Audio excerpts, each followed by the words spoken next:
Hello, listeners. This is Tosca at NGO Soul+Strategy. And today I'm recording a podcast not out of my usual home office in upstate New York in the US, but out of Berlin in Germany. So that's exciting. That also means that here and there we may be improvising a bit. But I'm really happy to talk about the following topic. How should we think about what Humentum, and I'll explain in a moment, and in fact, our guest will explain what Humentum is.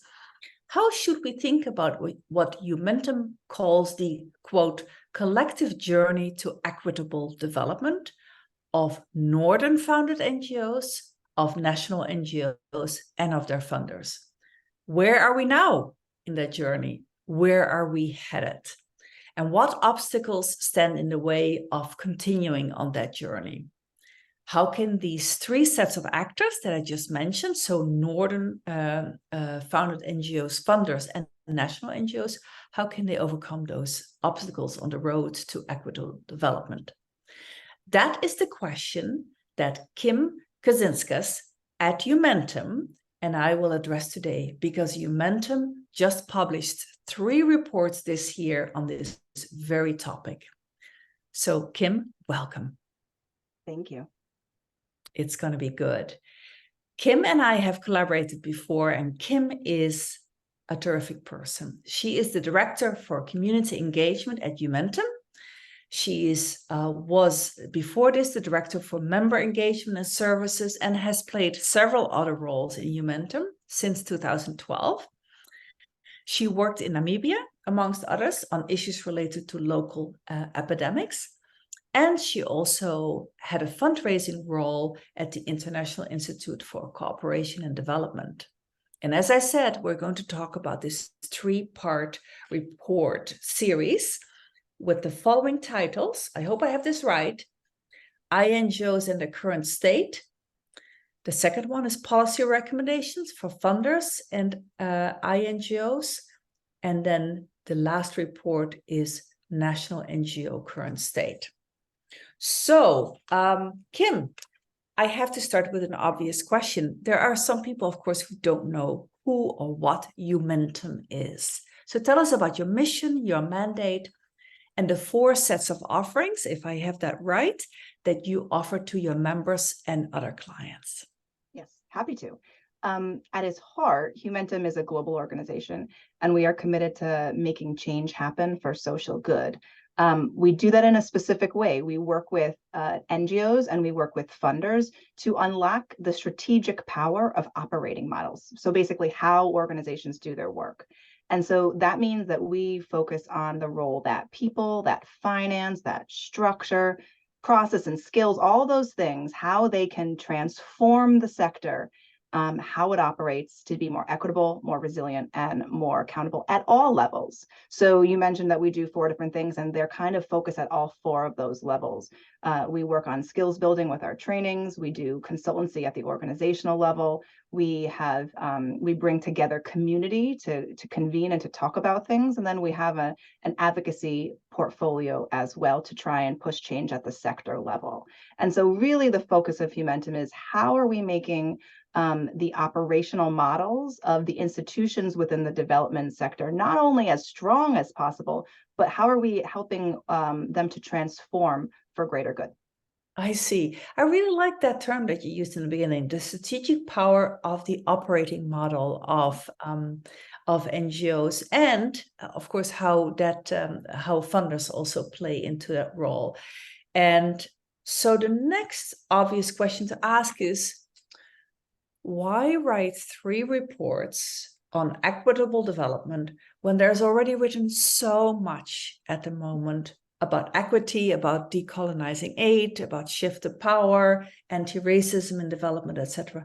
What could Humentum possibly add that hasn't been said already in the last couple of years? Yeah, I think it's a great question, because there is every day there is more and more that is out there. And I think that's good and that's important.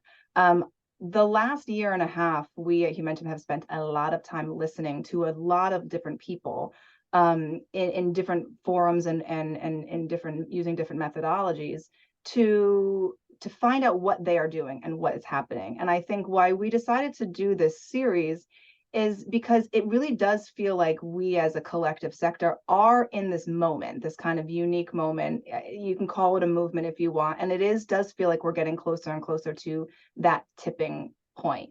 And Humentum is part of that movement. We see ourselves as being part of that journey, but we are inherently practical. It is in our DNA. And so this series asks the questions you raise at the start. Where are we as a sector on this journey? Where are we now, but also where are we headed? And how can we move from that talk to action, which everyone talks about? And at Humentum, we talk a lot about that three-legged stool. So the different stakeholders who are both part of the sector, the community that we're all part of, but also are going to have to be part of the solution. So national NGOs, international NGOs, and funders. And so we think that the solution has to be looked at from all three perspectives, hence the three reports. But the goal really was just to paint a picture. What are we seeing? How are we showcasing what others are saying? And how do we paint this picture so that we can start to have the conversations about moving from talk to action? Right. And I just want to really pin down one thing. You said we are inherently practical because Humentum is about organizations' operating models. I just want to be really clear. You summarized some components at the beginning. What are the components of an operating model? You mentioned people and structure. Can you give me some more dimensions? Sure. So when you think about how an organization operates, there are really four components. The first is structure. So we call it institutional architecture. How is an organization organized? What is the leadership and governance? How it's structured? The second, then, yes, people and culture.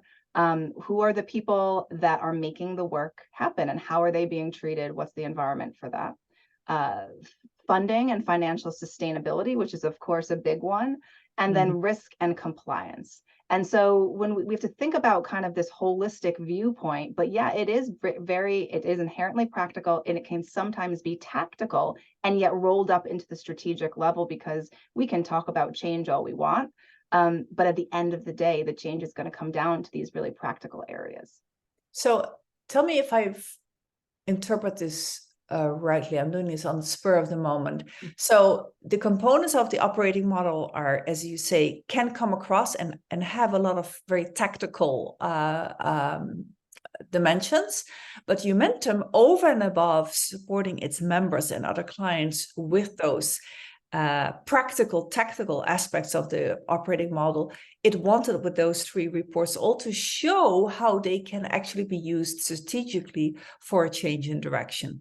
And you also said, if I can bridge to that, you said, I think we're at a tipping point. You believe that. So tell me, why do you think that that is the case?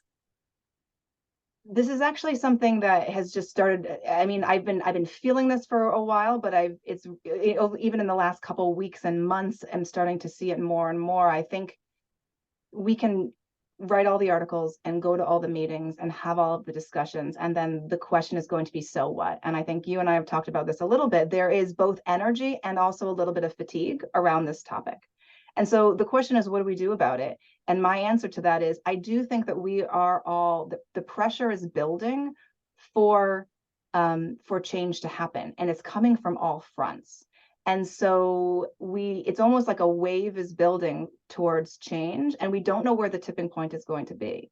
And so all we can keep doing, and this is the optimistic viewpoint that I take, is keep doing what we're doing, keep having the conversations, keep questioning, keep bringing people together and making connections with people, because we don't know where the tipping point is going to be. And yet it does feel like we are at this unique moment in time that we've been talking about these issues for decades, but there is something that's unique about this space right now, and we don't want to waste it. We don't want to waste it. Okay. So before we go into the substance of the three reports, tell us a little bit of what kind of data sources were behind the three reports. Whose voices do we hear? How many? What kinds? Yeah, I mean, all three reports, it was a combination of data points. We did surveys, we did interviews, and kind of the broader power of the Humentum community through our webinars, through our many different convenings. It was thousands of people over the course of a year and a half, and the goal was to paint this picture. So last fall, I conducted an ERA index survey amongst INGOs, for example. And just because we haven't introduced the term ERA yet, would you mind explaining? Equitable, resilient, and accountable. So it was really taking Humentum's theory of change and asking international NGOs, INGOs, where are you? Can you self-assess where you are against these different indicators, these different data points? We've done that. We've done a number of key informant interviews with national NGOs, with NGOs. My colleague did over 50 interviews with NGO leaders and focus groups. And then we have run for the last 2 years an operationalizing locally led development webinar series that has brought in a number of people, I think over 3,500 registrants over the last 2 years from over 100 countries. That are both participating as speakers and very, very lively chats back and forth. And that has generated a good community of people engaging with these issues. And so have you basically, on the last point, those convenings, have you basically done a content analysis of what people have said, not just the speakers, but particularly the discussion? Not a content analysis. A lot of times those are kind of playing grounds for ideas. So it's both to introduce, to generate ideas and to hear what people are saying. And then it's also to create feedback loops between what you were hearing in other spaces and working groups and roundtables and other initiatives that Humentum is part of, and using that almost as a testing ground to pressure test some of these ideas and hear what people have to say. Okay, just a little bit more pinning down on the survey. So how many roughly and what type of voices were heard in the survey? So for the ERA index survey, we had, I believe, 41 INGO responses. So it was our first year, and it was senior leaders. So it was primarily C-suite that was answering the questions. Okay, good. Now, across those data sources, do you feel that we should mention, was there any obvious biases or blind spots? So type of actors or stakeholders that you really should have heard but couldn't for whatever reasons, possibly outside your control?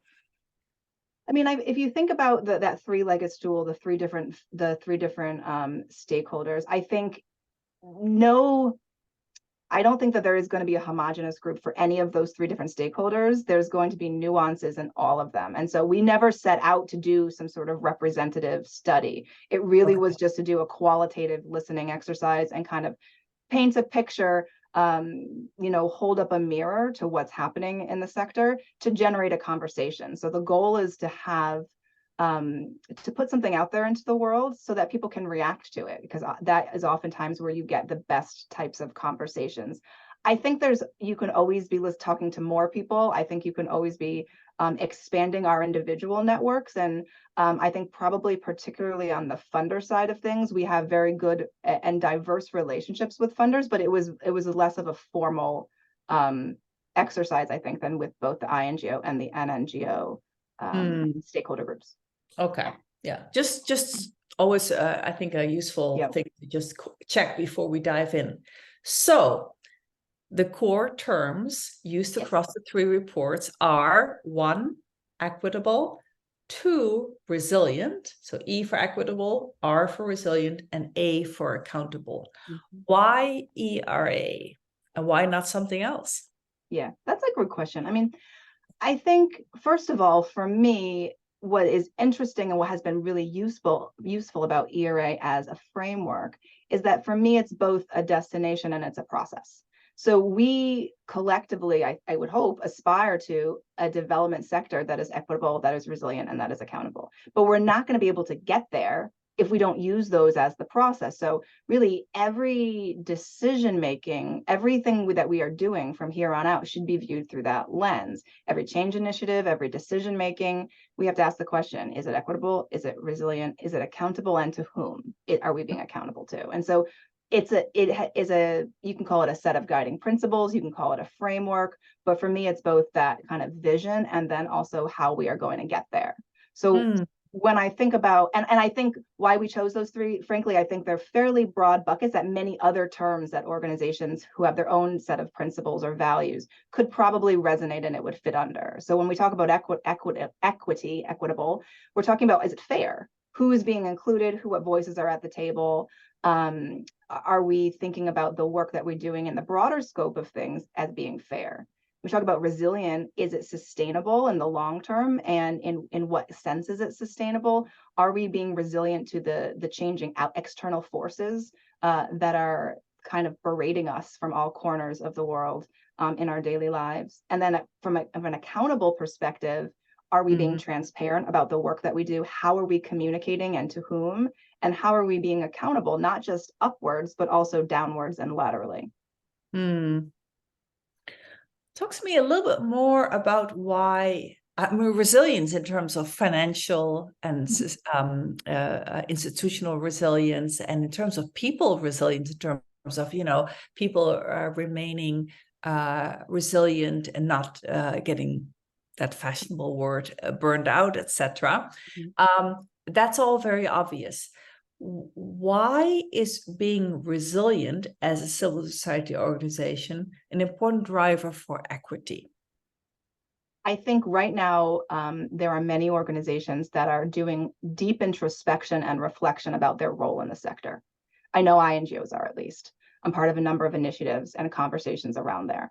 And part of that role is thinking really broadly at a mission and a vision perspective to say, is the role that we're playing, is our value proposition relevant? Is it legitimate? Is it sustainable? And that all falls under that bucket of resilience. So yes, we need to be financially sustainable. And yes, our people at all levels have to be given the agility and the change management capabilities. But also, is the work that we're doing going to be 5-10 years from now relevant, legitimate, sustainable? I'm going to go down a road for a moment, off script, Kim. Sure. You said a lot of work is being done to rethink our roles, right, as a sector, but also as individual organizations. I sometimes actually think that very question, a very foundational question, is not sufficiently done, that we are jumping towards change initiatives in response to all the forces that you said in the world, the critique on the sector, etc., but that actually we should start more with role before we think anything else, because I think actually those roles will have to become much more specific and much more limited, frankly, than they were, right? Which has lots of ramifications. Do you disagree or agree with me? Do you think that the role question is asked by the organizations, particularly INGOs themselves, enough upfront? I think it's a very important question, and the answer is probably yes, and some are, some aren't. I am part of an initiative called TIMED, which stands for Transforming INGO Models for Equity, which is looking specifically, it's like a little microcosm experiment of exactly this question. So it's a number of INGOs coming together saying, hey, we know we need to change, and let's do it collectively. Let's do it together. And it sounds, we've been doing this for 2 years. It sounds, the way that I just said that sounds super simple. It's not. It's messy. Oh, no. And we are grappling in a number of different working group sessions with some really tough topics and conversations. Yes. And a lot of the learnings that I have and that Humentum have come from these types of initiatives. I think there's a few things that we need to do. There are some INGOs specifically that are having those questions. I think someone in one of the working groups mentioned, we are pressure testing our strategy internally within INGO. But the question is, are we doing it collectively? Is the role of INGOs being pressure tested in a broader sense? And so we're trying to do that with like 10, 15 organizations right now, just to see what happens. And thinking about what is the end goal. I don't think, particularly amongst INGOs, that there is a vision of success. There will never be one vision of success, but do we have a collective idea of where we're trying to get to so that we can back into how we get there? And that's what TIME specifically is working on right now. I see. One thing that I also wanted to query a little bit, when I read the reports, I was struck that your definition of accountability was really strongly focused on risk management. Now, we know that Humentum offers a lot of value to the sector in terms of strengthening risk management and compliance, for instance, to donor requirement. But at first I thought, that's a very specific, a very narrow, and certainly an unusual definition of accountability. Why did you do that? What made you choose? I'm sure there were good reasons.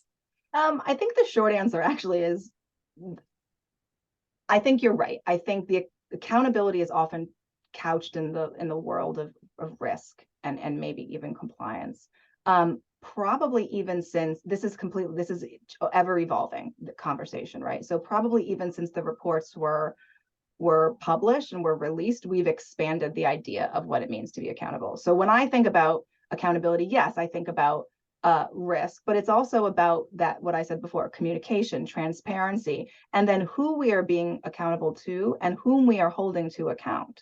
So yes, exactly. Are we That's holding, what I had in mind. Yes. Are CSOs or national NGOs holding their partners to account? Are INGOs holding their funders to account? And vice versa.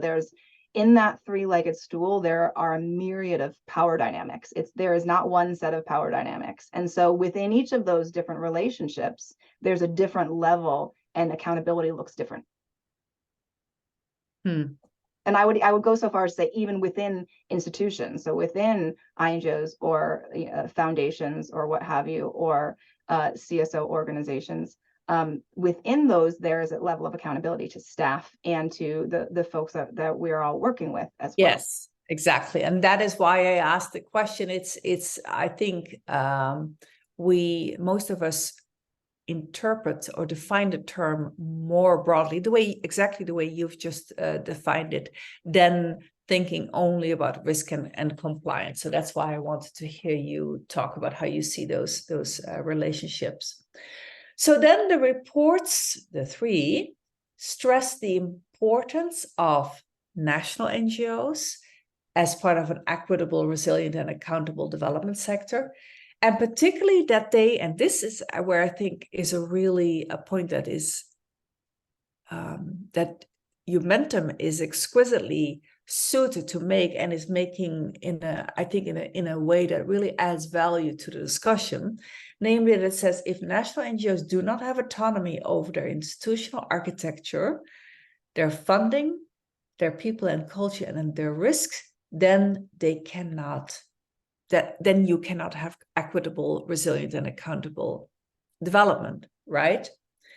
Now, that term, institutional architecture, you've talked a little bit about it already, what you meant, but just let's recap quickly. That's a conceptual term. So are you meaning purely organizational structure by there, or primarily? Did I Structure, use governance, leadership, how the organization is run, yeah. Okay, so it's structure and governance and leadership. Makes sense. Yes. Well, let's dive into the reports. So let me ask you first, particularly when it came to the survey, did you see any differences across the four buckets of institutional architecture, funding, people and culture, and risk when it comes to the size of the organization? Did you see organizations in the interviews or in the survey or in the convenings respond differently, or have a different capability to move towards greater equity, accountability, and resilience than the smaller ones? Or were there other dimensions that were actually much more defining for variation? Yeah, I think it's a good question, because you always want to say, okay, well, what about me, right? How do I fit into this bigger picture of what everyone else is doing? And so is it that bigger? I don't know. I think the short answer to your question is, I don't know that there is any one factor that's going to make it easier for an organization to make these changes than others. There are certainly size when it comes to staffing and staff capacity and time. I think if I had to say anything, it would probably be the broad bucket of resources. So that could be time, that could be, oftentimes it's money. And so we didn't look at this, so this is purely anecdotal, but organizations that have more flexible or unrestricted funding have greater ability to make some of these, to invest in some of these operational system structures, processes, et cetera, than those who don't, which is the whole concept of the starvation cycle, right? And so more also, would you say more flexibility to make the decisions? They have more decision space. You can have the headspace to be thinking, 5-10 years down the road, instead of just making sure that you can pay your staff this week. Yes, yes. And that last point that you just came out loud and strong in the report on national NGOs. How much leaders that you interviewed, those 50 interviews, right, that your colleague Annie did, how much they felt they absolutely did not have the headspace to think about their role and how it needed to evolve and what to think about INGOs or funders, let alone trying to influence that. That was a very strong and almost painful message. We kind of knew it, but that it was so strong. Yeah. Any thoughts on that? I do. I think that point really resonated with me as well for a couple of reasons. I think first, we talk so much about who has a seat at the table, right? So equity, who has a seat at the table. But this is like before that. You can't even, before we even think about where are the spaces where voices should be heard and how are we making sure that we're being inclusive and inviting the right people at the right time to have the right conversations. If leaders of national NGOs don't have the time, the headspace to even be thinking about contributing when they get invited, for one, how are they able to participate in the right way? And not just because they shouldn't be waiting to be invited. How can they kind of raise their hand and shout and say, hey, I need to be there, or we need to be creating our own architecture and structures to be having these conversations? How are you doing that? If I think there was one example in the report of an executive director who's saying we can't afford to hire full-time staff, so we're relying on interns. So I spend all my time managing the interns instead of doing my job, which is to be a strategic leader for this organization, and that's just not good enough.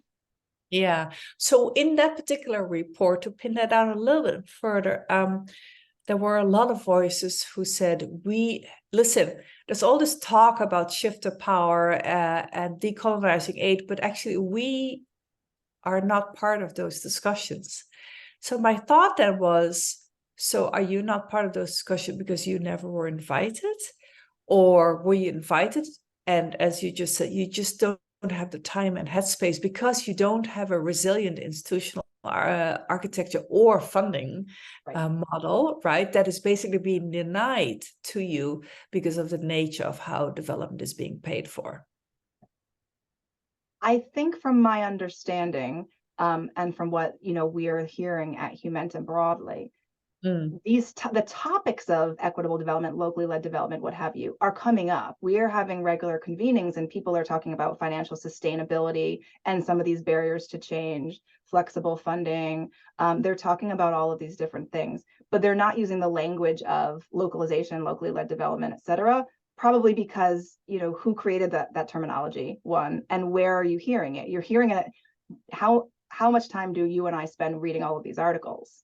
And that's a resource, the time that it takes to stay on top of all of this. And so it's not that the conversations in and of themselves aren't happening, but they're not happening in the language of power. And I think partly is exactly what you're talking about. It's probably both. And this came out in the report as far as, what were some of the recommendations or some of the findings? Well, how are national NGOs connecting as a network and to collaborate and to increase their collective power and their voice to advocate for changes to things like funding models, et cetera? I mean, I think that's coming out loud and clear that there needs to be a space to be talking about it, and at that kind of practical, tactical level. Yes, also, yes. All right, then the report is going to 12 levers for change. Now, we can't go through all of them. Why don't I let you just pick a couple of recommendations? What's the essence of recommendations, maybe, or messages that, as you told me before we started recording, that are coming back time and time again across institutional architecture, people and culture, funding, and risk? So the idea of the 12 levers of change is, you think you mentioned it, Humentum's broad theory of change is organizations need to have autonomy over how they do their work in order for any of this to happen. And so we asked ourselves, what are the barriers to that autonomy happening? And that's coming out, these 12 levers of change. INGOs, national NGOs, and funders all need to be part of the solutions. No one can kind of sit on the sidelines of this. And so that's kind of where it is. And so we came up with these things saying, if we make progress in these 12 areas, we will open up the space for transformation to occur. So yes, we don't have time to go into all 12, but I think there are some kind of big themes in them. I think how we partner is really important. How those power dynamics, how you're creating deeper, strategic, longer term relationships based on trust instead of more transactional, let's say, 2-year project cycle relationships. I think that how organizations are structured, so who makes decisions, how we're decentralizing power, who makes the decisions, who has budgetary authority, where they sit, et cetera, is something that we are already seeing starting to change in the INGO world, at least. Yeah. That will have kind of knock-on effects and will have impact. And how where we are recruiting and how we are recruiting as well. Mm-hmm.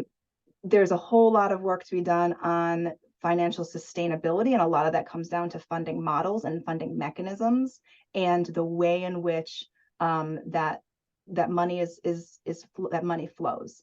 And that includes, a lot of buzzwords like indirect cost and the starvation cycle and flexible funding, and all of that is an area where there are frankly a lot of barriers because there's a lot of power involved. And then the kind of flip side to that coin is going to be risk, because the big, I think, takeaway there is probably how do we move from a philosophy of risk transfer to risk sharing, which sounds easy and a little bit buzzwordy, but in practice is really complicated because it not only is structural and process driven, but it's going to require a mindset shift and a culture shift. Let's make sure that we capture that for a moment. A philosophy of risk sharing versus moving from risk transfer to risk sharing. Okay, from risk transfer to risk sharing. Yes, sorry to interrupt you. Nope. And you in your book, you talk about that with the whole architecture, right? How intermediaries are there to transfer risk. But really, if we are looking at how do we share risk at all levels, so it goes back to that accountability. It's not just accountability down, it has to be accountability up too. A couple of quick comments, and then to seek your reaction on those comments is your first point on how we partner deeper long-term relationship based on trust. I mean, we've been talking about that at least 20 years, right? Why are we still talking about this? What, really? Yeah. Honestly? I think for me, it's two things, and that sounds simplistic, but it's not. The first is the structure, it's the process. So we can aspire to have these deeper relationships, but if the way the funding and the system isn't set up for that, then that's what it's going to be. It's just going to be aspirations. So that did not shift enough in 20 years. If I want to have these long-term relationships, but I'm only working on a 1, 2, 3-year project cycle, how can I be looking even out for, more strategic partnerships? Or if there are so many restrictions on who I can work with and in both directions, then basically I need to have my own unrestricted funding to go out and find those partnerships and develop those, co-create, design, et cetera. That all takes money. And so there are major barriers in how the money moves to get us there. And so I think that's one. But the second piece is just individual mindset shifts in that, in order to have these much more horizontal power relationships, in order to develop relationships as on a people-to-people basis, there needs to be people-to-people who are willing to kind of set aside the everyday transaction and just have conversations and develop relationships. That takes time, but it also just takes awareness and understanding our unconscious biases and all of these different things that are coming up. And it also means letting go of roles, letting go of power, obviously, letting go of control, letting go of identity, I think. That's so maybe 3 things. So then you raise an interesting point, which is change. The resistance to change is often based on fear, right? And there's all sorts of reasons why. Sense of threat. Right, why we are afraid of change. And most often it will come down to how it impacts me personally. So I can talk all day long about why change is important. But when it impacts me, that's a different story. Different story. And I often feel that we're quite insincere about that last piece. right? That we don't want to talk about it, we don't want to put it on the table, but it's hugely present, right? And a second comment I had on your second point, who makes the decisions, where the authority and decision rights located, and you mentioned budgetary authority rights over budgetary decision making, right? So about a year to 2 years ago, I was part of a small study, very qualitative study that my colleague Esther Kwako and I did for the International Civil Society Center. And in a nutshell, we found, and our data sources were much more limited than yours, so full disclosure on that. We found that while there was indeed significant shift in decision-making power and authority and decision rights when it comes to organizational strategy setting and when it comes to programming related decision-making, we found that the extent to which shifts of decision-making rights happen when it comes to both the generation of resources and the allocation and spending of resources, that was clearly lagging behind, at least at that moment in time. Does that resonate with you at all, or do you think that might have been just that particular stuff? I think it is resonating. I think that goes back to the idea of it's, we can know what we have to do, but then actually putting it in practice is much more complex when you're changing policies and roles and you're moving people and you're shifting responsibilities. And I think, frankly, there are many INGOs that I know that are grappling with this right now. They want to shift or share powers more broadly, even within the institution. And yet the question is how? What are the specific tolerances? And how does that inevitably relate to risk, inevitably relate to staffing decisions, to professional development decisions? So it's kind of all interrelated. And I think that's probably why it takes longer than we all want it to. I am optimistic that we're moving in the right direction because we keep talking about it. But yes, I don't think it's something that's going to happen overnight. Yeah, and it maybe comes closest to what's the English expression, to the skin, to the bone, etc. Yes, exactly. Is there something in the realm of people and culture that you say was a cross-cutting finding that you just want to highlight before we move on to the end of the interview? I think maybe two things. The first is this concept of recruitment, right? Where are we recruiting? Who are we recruiting? Where are we recruiting? For example, headquarters in the INGO world is very much moving from headquarters used to be location-based, and now it's very much role-based. What that is kicking up is a lot of conversations around compensation that we are still kind of working through. There's no easy answers. How can we be fair and equitable in how we reward staff in a workforce that is rapidly changing for a variety of reasons, even just outside of our sector? It's a global phenomenon. And then the big one is also culture. Amidst all of these changes, how are we creating the right culture and the individual mindset shifts that are going to kind of be foundational to all of these transformations that have to happen? And I just wanted to just highlight, in case our listeners, that maybe that there was so much of value that Kim just says, but where she said is that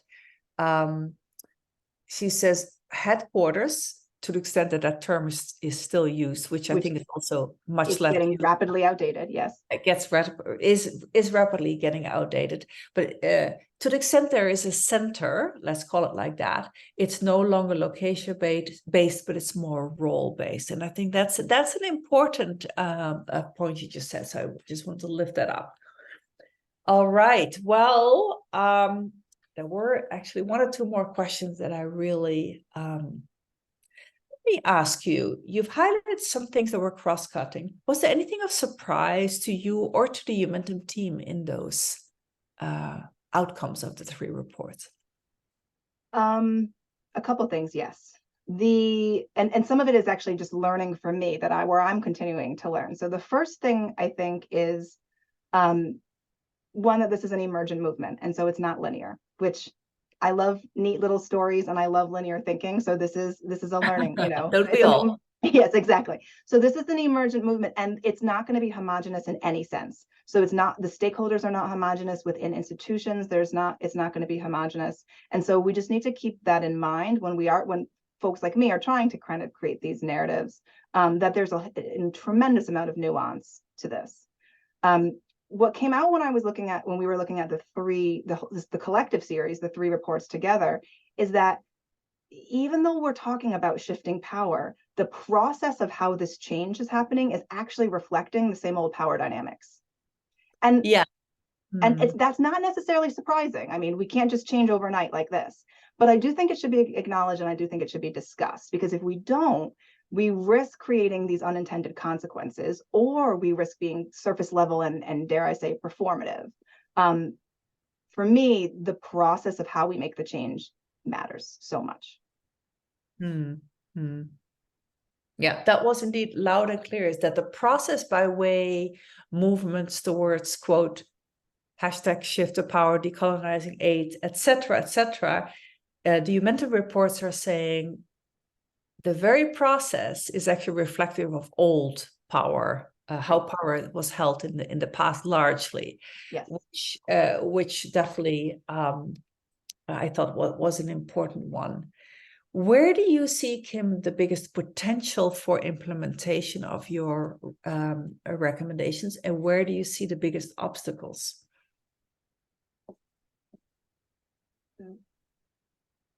I think one of the biggest, both barriers and potential opportunities, is going to be in the funding space. How we get ourselves out of this starvation cycle, how we don't just shift where the power is, but we change how things work. So we're not just shifting dysfunctional mechanisms, is probably the short answer. But I think the longer answer of what needs to happen next is that, as I said earlier, pressure is building slowly but surely towards systemic change. And I think on the good side, that means that there are these islands of innovation that are happening in this kind of sea of traditional development. And that everyone, no matter which stakeholder group you belong to, needs to be leaning into your power to contribute in your own way. So that's like kind of the positive side. The negative side of this slow kind of emergent movement is that we are in this time of transition, and we're currently living with a whole number of tensions that in this moment of change. And that is kind of what you mentioned we'll be unpacking over the next year plus over what does that look like in reality? How do we do it? But I think my big takeaway is, one, we're not going to snap back to the old way of doing things. That ship has sailed. We're not snapping back. But just because we're not snapping back, it doesn't guarantee that we are going to be moving forward. And so it's everyone's responsibility to be contributing to this change. And when someone says, well, we've had this conversation before, or why are we doing this again? Or why are we doing it this way? My answer would be, the answer has to be yes, and. We have to keep trying, we have to keep failing, we have to keep talking, we have to keep writing and questioning, we have to keep pushing change, both from the inside incrementally and also from the outside, and try and smash the barriers. And so the answer kind of has to be yes, and, or else we will stay the same. So I want you to repeat one more time what you just said. You said, we are not snapping back, and that does not guarantee what? What was that? What again? I want to make sure. It doesn't guarantee, just because we're not snapping back does not guarantee that we're going to be moving forward. And frankly, the status quo. Why not? How not? I think sometimes there's this idea that we're all moving in one direction, and that's not necessarily the case. It won't be the case unless we actively make it be the case. And so the world around us is changing, and maintaining the status quo is a risk in and of itself in a world that is rapidly evolving. And so we all need to be actively having the conversations about where is the vision, where is the direction we're moving, and then how do we get there. So, and then you hinted at what Humentum would do next. What do you see as its role in, now that these 3 reports are on the table? Yeah, I mean, well, so the last year and a half really has been about painting this picture about what is happening, showcasing what is happening. Now, I think I just mentioned we need to be looking at what are those islands of success, where are the bright spots, what are the models people are trying, and increasingly we are being called upon to do this work because we're good at kind of sitting in the space between talk and action. And so helping people think about what are the models, what are the things they can be trying out, and then showcasing who's doing what well.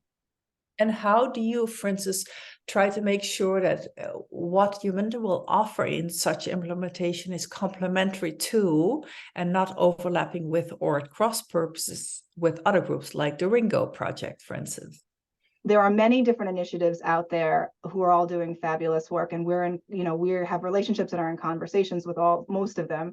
What I have said from the beginning is this is a big enough, complex enough problem for all of us. And we all kind of come at the problem with our own unique perspective, our own little slice of the pie. And as long as everyone's doing what they can and within their sphere of control, I think we can all be complementary. But yes, 100%, we should not be reinventing the wheel, and we should be collaborating as much as possible together. And I think what Humentum brings specifically is that strategic operations piece and the how are we doing this?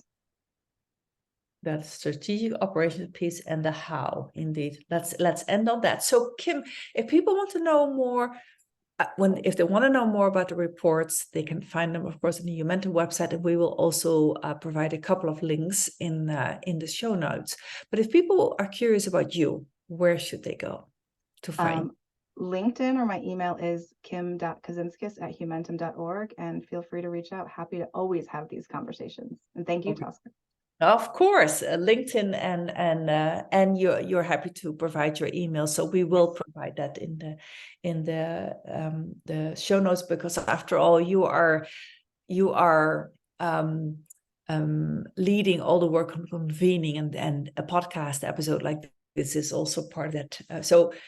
Well, thank you very much, Kim, for all these insights. I felt that we had a rapidly flowing conversation, and I must say, I always enjoy talking with you. I really do. Thank you, listeners. If you found this podcast episode stimulating, then be sure to check out some other episodes of my podcast, particularly those that focus on how NGOs are thinking about operating model changes, such as episode 39 with Kim's boss, actually, at Humentum, Christine So. It's exactly about that topic. You can find this episode and more on my website, 5oaksconsulting.org with the number 5, but also on my YouTube channel. Subscribe to my email list, and you'll always be the first to be in the know. So with that, this is Tosca, and I look forward to spending time with you on NGO Soul and Strategy next time.